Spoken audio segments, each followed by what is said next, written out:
Ħabba Nikolas, ħandoq din id-diska. Tajjeb? Ejja. Speċjalment għal Nikolas.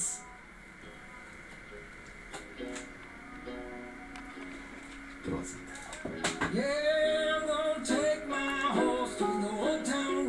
Old Town Road, il-kanzunetta favorita ta' Nicolas Zammit, iċkejken ta' 7 snin li tilef ħajtu traġikament l-għada tal-miliet wara li kien involut f'inċident b'gaffa f'barriera fis-Siġġiewi. One News tkellem maħuħ Braden feluq 12 sena tiegħu.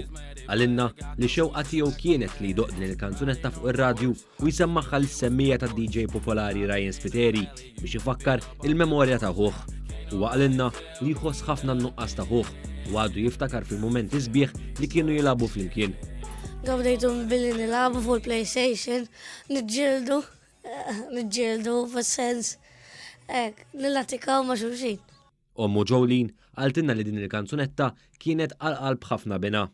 Kienet favorita tiegħu għax kien kif jismaħħa jitċaqlaq jaqbes joqgħod jagħmel bsaqaj kif jagħmlu waqt iż-żifna tagħhom. Kien iddoqqa spiss id-dar.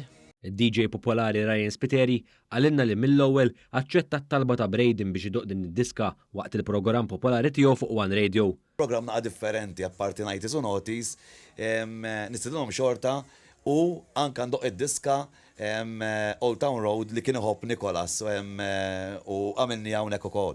Mħabba Braden ġifieri biex naraħ kontent lest l-għamilt kollox. B'qalbu maqsuma, Braden ftakaru wkoll f'mumenti sbieħ meta kienu jilabu flimkien.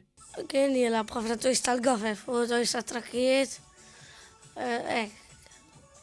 Affaritek. Ommu Jolene għaltinna li bina kellu xewqa kbira li jaraħ tingħaqad fis-sagrament ta' żwieġ ma' missieru. Ija, ħeflu l-ġejn jinaw missieru naqdu fis-sagrament ta' żwieġ illi kien għalih kienet ħatkun xi ħaġa speċjali għax kien jgħidi mami dal-waqt tiġi bħalna inti Zammit bħal dadi u bħali u bħal hija Braden. Waqt li stqarret li bina kien tifel eżemplari u jaf iħobb, Jolene għaltinna li wlieda kienu qishom ħobżew sikkina dejjem flimkien għax ma kinux jgħaddu mingħajr xulxin, tant li fi kliem Braden innifsu kienu qishom kalamita.